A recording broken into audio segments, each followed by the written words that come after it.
Nomination. I thank you for your support. I thank you for your guidance. I thank you for staying committed to the change agenda. I accept this honor as a tribute and mark of confidence to carry the responsibility as we all join hands to continue the good work of the All Progressive Congress government to 2023 and beyond.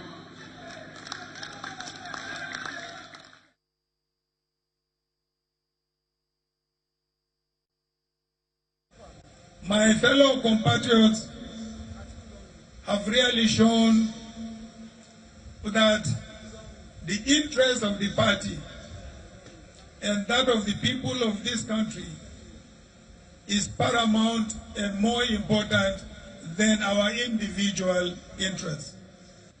We cannot afford to fail Nigerians at this very historic moment, because Nigerians are yearning for the return of PDP to power, because they have now compared the administration of PDP and that of APC. They know that under PDP, they had years of prosperity, of unity, of security, and of development. And therefore, we have a wonderful opportunity to return PDP to power in this country. History has beckoned all of us at this point in time to make sure that the PDP is returned to power.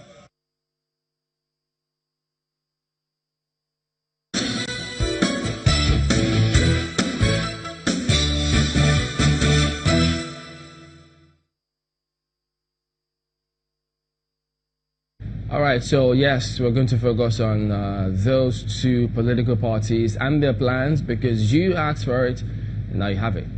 Ajuri. Much, Chamberlain, and welcome to our Abuja studio. I have with me two gentlemen this morning to discuss the upcoming presidential contest next year. I have Mr. Segun Sowunmi, who is the spokesman for the Alhaji Atiku Abubakar for President campaign, and the spokesperson for the Buhari campaign organization, Mr. Festus Keyamo. You're very welcome to the program, gentlemen. Thank you for inviting us. Thank you for having me. Mr. Sowunmi, let me start with you.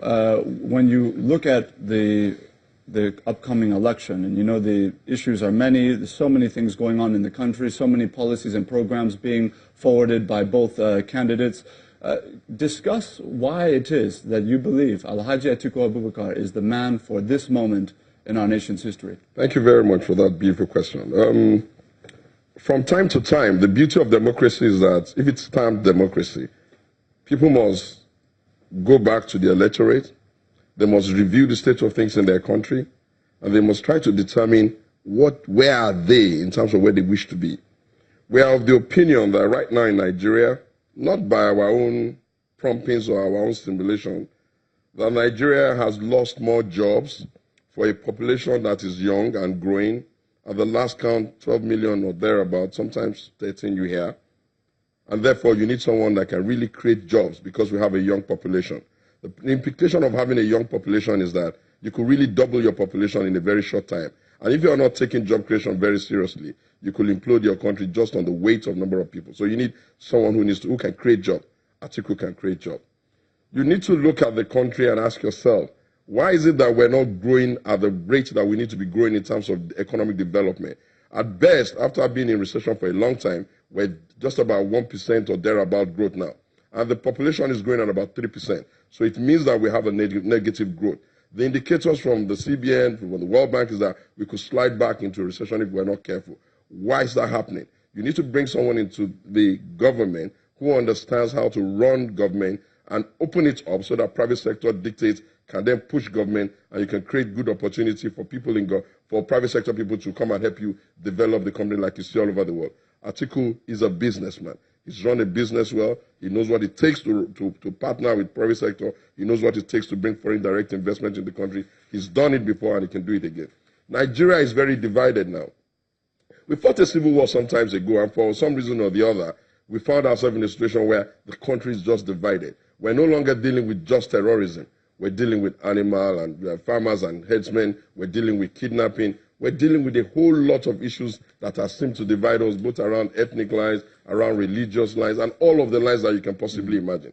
You need someone who has significant buy-in from all of the sections of the country, who can pull us back together again, a Democrat who listens and takes consensus, who considers restructuring or the conversation around restructuring important enough to hold.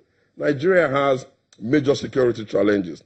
These security challenges have been, a lot of people have tried to solve them, but somehow we've not been able to. We have the opinion that one of the reasons why we're not able to solve the GDP, the security problem in the country, is because we have not been able to find someone to manage our cross-border issues. We have about 4,000 kilometers of border. You need to find someone who can, Atiku can do that. So we believe that Atiku can get Nigeria working again. He can put food on the people's table. He can get the economy working again. We cannot be the most miserably poor people in the world and be happy with that. We need someone who is going to bring business-like discipline into the running of government. And that's why we're saying, let's get Nigeria working again. Let's put Atiku in charge. Before we get deeper into the issues, policies, and programs being put forward, I want to ask Mr. Keyamo now the same question. Why is it that President Muhammadu Buhari, as an incumbent, is the man for the moment in this country?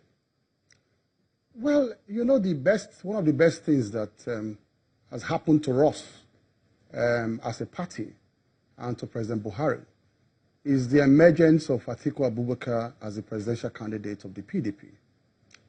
And why is this so? It is so because Atiku Abubakar cannot run on promises. And that is the picture my friend has tried to create here. That he's coming with loads of promises. He has been a businessman. He has created jobs and all of that. And they want to ride on the emotions of the people because of the unfortunate slump in the economy due to slump in oil prices that happened in the last 3 years, from which we are pulling out of now. And they want to ride on these emotions to ride to power. But then they have reached a dead end.